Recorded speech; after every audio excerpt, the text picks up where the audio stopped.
it was about these children that were coming back to this hospital. It was in the Bronx. Albert Einstein was the hospital. And they were living there. These were children, 6, 7, 8, that were coming home from school and going to the hospital because they had been a part of the foster care system and they couldn't be placed. And what was happening was that when these children that had been placed in foster care were diagnosed with HIV or AIDS, nobody knew how to handle it. So the foster care parents were giving these kids back to the system, and the system wasn't far enough along to know what to do. And I personally was shocked when I read this.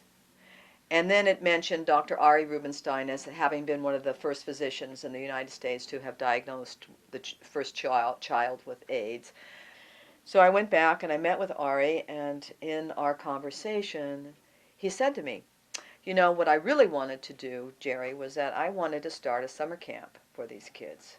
And I said, well, I'll tell you, I said, I do have a relationship because with campsites because of the past, because I've done camps for children with cancer.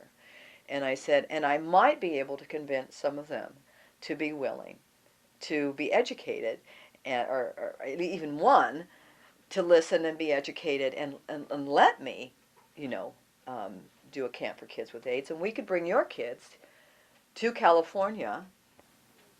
And with that vision in mind, in 1988, Camp Sunburst became totally focused on children with AIDS and their families. What has been really an important piece of sustaining the Camp Sunburst community has been the foundation of it being built as a community within a circle.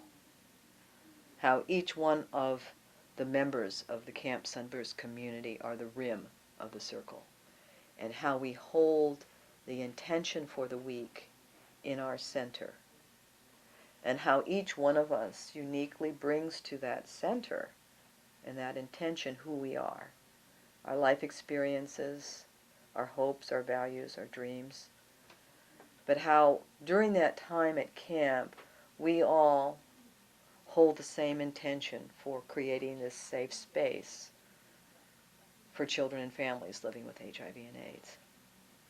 You know, our model is a holistic approach to healing, which is looking at the whole self and looking at you from who you are, from your well point, not from your sick point, and from your spirit, emotional, and physical well-being as well. And when these families join us and become part of the circle, we hold each other during that week together with that same intention.